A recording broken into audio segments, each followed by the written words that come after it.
Good day. My name is Rodney Brown. Please allow me to begin this presentation with a thank you for taking the time to view it. I realize the special considerations, time, and effort you may have made to view or listen to this brief media presentation. I promise to be succinct and brief out of respect for your time. I am a 30-year seasoned professional in the capital markets.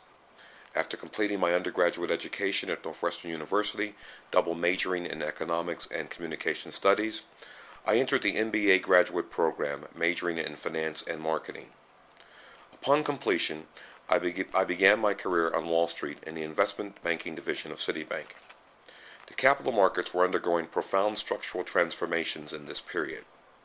To a large extent, the emergence of government fiscal deficits, leading one esteemed official to depict the problem as far as the eye could see, coupled with double-digit inflation and a deepening cyclical recession, demanded new economic theorems and methodologies to stabilize the Western economies and global progress towards democracy. As a young professional, I interacted with many of the best minds in the business and witnessed deployment of foundational systems and techniques still in vogue today. It was not long before policy successes would set the stage for a new capital order, heralded by President Reagan's infamous speech in Berlin, where he in effect challenged the world economic order, culminating to the end of the Cold War. The noted contemporary writer David Friedman highlights this moment in history in his book, The World is Flat. I must take a moment to emphasize arguably the most important, if not critical, aspect of my professional knowledge and engagement experience. Broadly speaking, it has now become best known as a risk-free rate, generally embedded in the U.S. government interest rate curve. It is from this framework that all capital market valuations and associated risk and return analyses begin, best captured by the capital asset pricing model or some variation of, still in existence today. I have a deep and rigid understanding of this fundamental tool and variable of the capital markets. While my experience is christened in the trading arena, it extends to the institutional portfolio management business as well. In my years of experience, I have worked with most technical, physical, or quantitative market tools, from simple arithmetic computations to contra-teeth analysis. I have utilized and developed market management systems related to beta and alpha analysis. Through this study, I have come to understand that the most important management parameter is risk management. Here, the focus relates to that part of the decision-making process concerned with degrees of freedom and or standard or error related to any decision tool. Perhaps more importantly, the actual or specific weights of exposure/risk is part and parcel of this management analysis. Additionally, my experience has enlightened me to the fact that there exists no one magic market tool or understanding applicable to all circumstances and events. It is more the preponderance of credible evidence and market knowledge that dictates a prudent and best course of action. Stated somewhat differently, we have no perfected, omniscient market management system, and we are unlikely to ever discover one in a system dominated by social behaviors and black swan events as much as any established principles of investing. Consequently, the risk management process becomes quintessential to success in the overall capital markets management process. To be clear, the objective of this process is the minimization of risk and maximization of reward.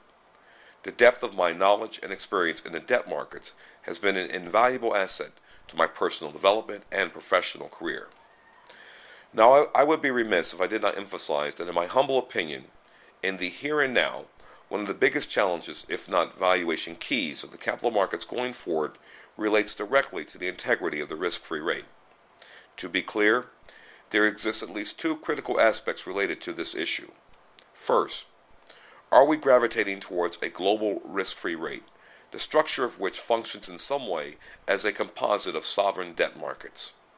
Secondly, given the out-of-box, non-precedent economic reality of global debt markets, can we truly regard any asset class and or sector as risk-free? I submit these understandings or lack thereof will underpin developments in the capital markets over the foreseeable future. While I plan on writing more about this in future writings, for the sake of brevity, I will not belabor the issue in this effort. For now, suffice to say, I have spent years in the belly of the beast, studying, managing, engaging in all ways the evolution of debt markets, the key variable determining the cost of money in our global system of capitalism. My capital markets background also extends to the distribution and corporate finance underwriting arenas as well. Here, my skills and abilities spearheaded the efforts to increase penetration of buy-side institutions at major as well as boutique firms. Additionally, I have worked with portfolio managers and corporate treasurers to tailor specific and asset and liability management investments and tools.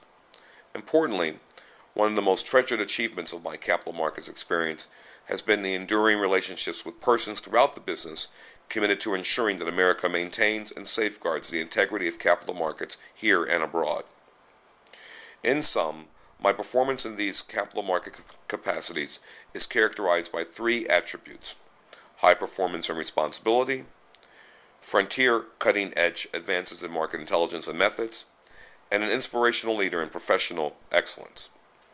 I would greatly appreciate an opportunity to address each of these aspects in more detail as time would permit at some future date. At present, while I am seeking employment, I hope that with this effort we establish a collegial kinship at a minimum. I thank you for your time and encourage you to contact me without hesitation if you should have any additional questions. Thank you and have a great day.